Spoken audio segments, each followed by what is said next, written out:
Welcome back. We are talking about Unit 1831 and we're talking about the inside. Okay, first we're going to start with this section here. This big dial right here with the on off is your battery disconnect. If for some reason you were putting your unit in storage, you would turn that to the off position and it would kill all 12-volt power inside, saving your battery for when you come back. So while you're on vacation, just make sure that is in the on position. If someone turns it off, things aren't going to work correctly, and look for that for your troubleshooting first. Alright? Your awning control is right there. It's an electric awning. You just hold it in to pull it in and hold the down arrow to push it out. Your two red lights here are for your awning light and for your patio light. And the other one is just an interior light. On my left over here is our fire extinguisher. Fire extinguisher is used for emergencies only. It's not used to put out your campfires or anything else other than emergencies. We do check these, so please do not use it unless it is an emergency, and if you have to use it, please let us know. Okay? Starting from the front to the back, we have our 12-volt TV right here. If you go to source and change it to TV, it works off your antenna. This unit does not have any type of satellite. It has antenna, and it also has a DVD player. The DVD player is under AV2. You can change that by scrolling up and down using the source button or your remote control, and you can pick the volume plus button to select the source. Okay? When you're not using the TV, you can push it back, and there's knobs on the top and bottom that tighten it so it doesn't keep swinging every time you're driving. And also, when you want to fold your bed back, you have to move the TV out of the way to fold the bed back so that you can walk in here and not have any obstructions when you stand up or get inside the front cab area. Over here we have a couple of headrests. They open, a little cubby there. There's a 110 outlet here. That unit, remember the outlets only work when you're plugged in to a campsite or your generator is on. Over here we have our table, our dining table. And the way the dining table works is a little arm under here. You swing the arm down, you take your cushions out of the way, and then once the arm is swung down, you can push down on the table, and it'll slide until it stops on these arms. Then you take the back cushions and fill the gaps in.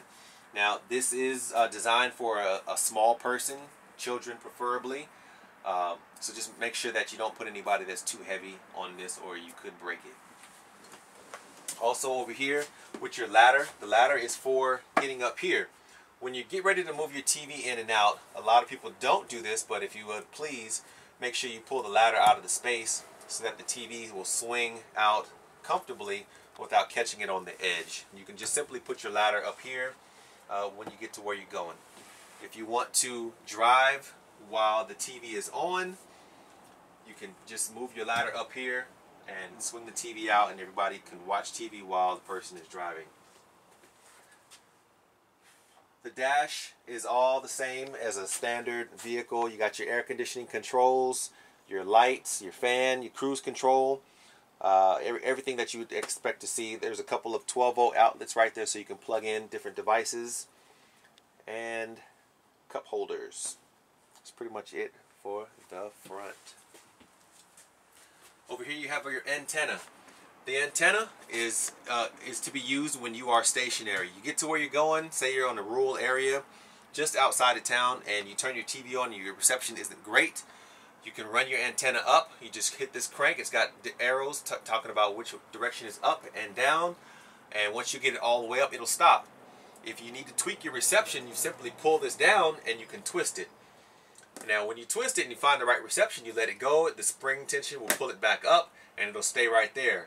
But before you let it back down, you need to twist it and turn it so that this arrow lines back up with this arrow. Alright, and then once it gets there, you let it release it, and then you can lower your antenna back down. And once you hear it hit the roof, you know that it's all the way down. Also, before you get ready to leave anytime, you always do a visual inspection. Walk around, make sure all your compartments are at least closed. They don't necessarily have to be locked. If you want to lock them, that's up to you, but at least closed. And step back and make sure your antenna is down, because it will hit different places that you go to and it'll do damage, and it's very costly. So just be careful. Over here we have our jackknife bed. It's pretty simple. You just lift up on it. It's got seat belts underneath that you can pull through, and lays flat like that. Okay, so bring it back up, just like so. We have some manuals, some owner's manuals up in here, okay, in case you need those. And here we have privacy curtain. It's got the Velcro here so that you can open this up and drape it across all these Velcro dots across the top here. All right, this will be kept in one of these compartments like so. You have your stove and your oven. To light the oven, what you would simply do is you turn this to pilot on, and you get one of the long lighters, and underneath inside there's a thermocouple in the bottom. While you're pushing and holding on, you're going to put that light on that thermocouple in the back and just hold it there for 30 seconds or so. Once you take it away, if you release the button, just let go of the pilot button, and the thermocouple stays lit, then you can dial in your temperature. Okay, it's just like lighting a water heater. For the top, you don't need a lighter. All you do is simply put it to light and high, and you turn it to spark, just like a grill. Okay, you pick a different eye, and when you're done, you can turn it off. You have your fan, your light, microwave, standard microwave, sink, sprayer. You have a GFI outlet, and you have an LP detector down there. The LP detector starts to go off. It may be because you have hairspray. It could be something that's going on. You're cooking. It could go. It might be a little sensitive. So it doesn't necessarily mean that there's a gas leak. But if it does go off and it's unexplained, please take a look outside and make sure that there is no gas leak. You can always cut off your gas line. Use your nose, and that's going to be the best way to figure it out. Over here also you have this dial. This dial is your tankless water heater dial. Turn it more to the right, it gets hotter. To the left, low temperature. Okay. Up here we have our convenience center, or our control center. This is going to tell you the statuses of all your tanks, some light switches, how to run the room out, and your generator. So right here, the first dot says gray. It's for our gray tank. That's the sink and shower water. You can see that is on empty, for E, empty. As it starts to fill up, it will add more lights until it gets to full. When it gets to full, you know you need to dump it. So your gray is empty. Your black tank is also empty. Your fresh tank, we have a third of water in here. So before you pick up, we're going to fill this all the way up to full. Your battery power, 4 lights means your battery power is fully charged. Okay, and then your propane, it's practically full. We always tell people to look actually on the propane tank itself instead of just this gauge, because it is a little bit more accurate. Remember when I mentioned turning the generator on from the inside? This is where we're going to do that. Here's that stop prime button that we're going to hold until that red light comes on. Once the red light comes on, our engine's primed. And we're going to hold that until the generator comes all the way on and our red light stays on. Okay? So once that happens, typically the microwave will be the first thing to turn on. Once the microwave turns on, then you know that electricity is flowing and you can use all of your appliances to include your rooftop air. So we're just going to go ahead and turn that off. Your water heater, your tankless water heater switch is here. You're going to turn that to the on position. And again, it will not start making hot water until you turn the hot water switch on. Water pump. You're only going to use the water pump when you are using the tank of water that you have filled up or we have provided with you. If you are somewhere where they have a water source, you're going to use city water pressure, and you're not going to need to use that pump. You're free to use it, leave it on all the time while you're not using city water pressure, or you can turn it off. It doesn't really matter. You have 2 lights here. One says living room, one says kitchen, and then you have your slide in and slide out.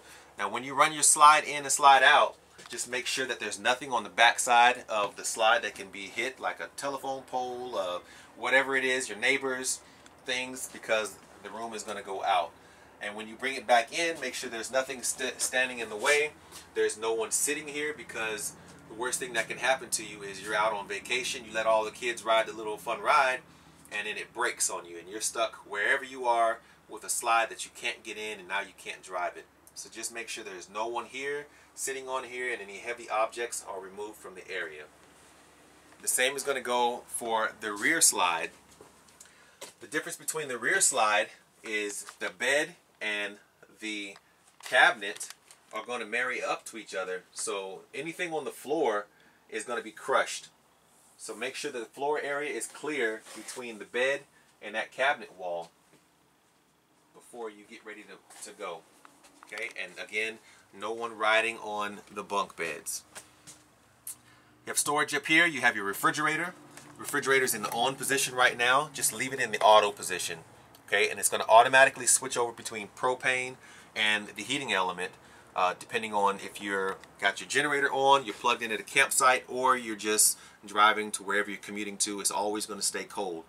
If for some reason you've gone out for so long, say you're not plugged in at a campsite and your generator is not on, and you want to go hiking for 9 hours, but you left all the lights on and the fridge is on, when you come back, the battery that's sitting under this step right here is probably going to be dead, and this light is going to be out, and your battery here is going to say that it is empty. Okay, and your fridge will stop working. So just make sure that you use good battery management depending on where you are going. To open the fridge, you push and pull. Nice size freezer, and then you have the fridge inside here. All right.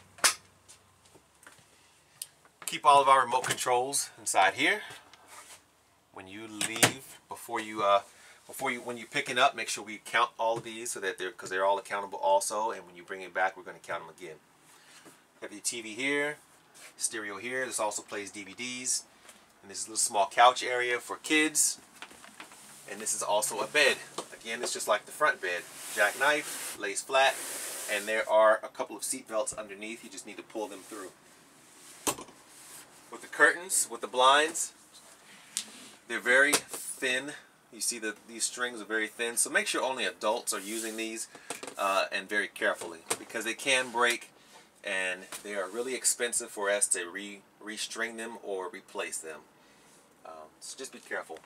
If you have a taller person sitting here and you want to raise this bed up, you can. You just need to simply raise the bed and until this piece right here is showing, and then you take this and lock it in place. Okay?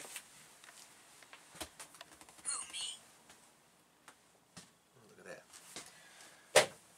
Okay, right here we have our control for our slide out, for our rear slide. That's going to control the bunk bed here and the dresser with the TV built into it. This whole wall, this whole slide out with all the wood around it. It's going to bring it all in. Okay. Here we have our thermostat. Make sure your thermostat is in the AU position. That's automatic. As you're cool, you can adjust the temperatures. If for some reason you find that it's like that, you can always change it back over by hitting both buttons. And now you know that it's 66 degrees. Furnace, heat pump, don't worry about that side. Just use your cool or furnace and make sure your fan is in AU. Okay. In your bathroom. Bathroom works just like a normal bathroom does. You have your sink, your shower here, water, turn it on, and there's a nozzle. There's a stop water here, so in case, so when you get your temperature dialed in just right, you can always stop the water flow up here, lather up, then when you're ready to rinse off, turn the water back on. It'll be the exact same temperature instead of trying to mess with the faucet down below. Shower, sink area, toilet. Toilet works pretty simple. It's got a flush just like that. When your water pump is on or you're plugged into city water pressure, water will flush and work like normal. One thing to note is some people think that when you get to a campsite, it's a little bit more convenient to just have the sewage hose plugged up to the black side and you just leave it open. But you don't want to do that. You want to keep it closed. You can keep it hooked up, but keep that black valve closed and let the water pressure build up, and then maybe every other day or at the end of every day go ahead and dump so all the solid waste goes out with it. Otherwise it won't flow out and you'll have a mess on your hands.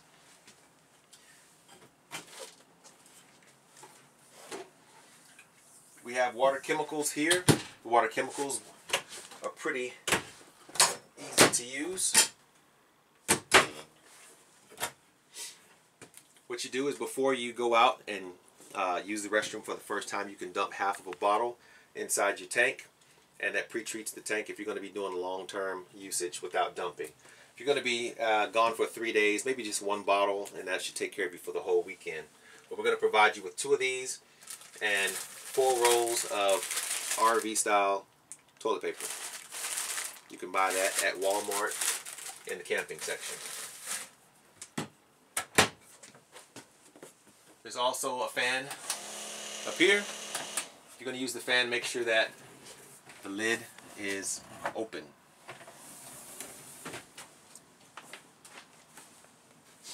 Down here we have our circuit breaker panel. You have your 110 side and your 12 volt side.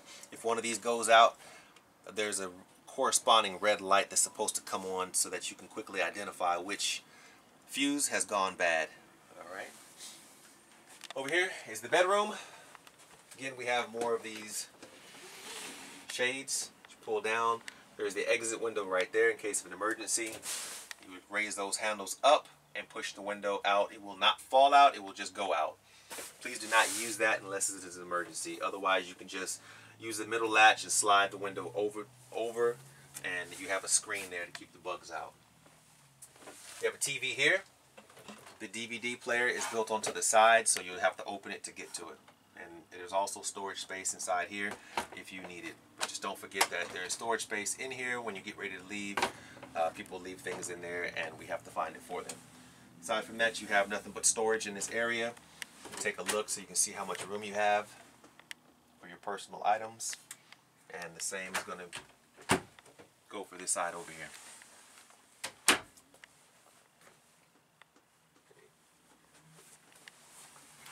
There's one other thing I wanted to cover, and that was the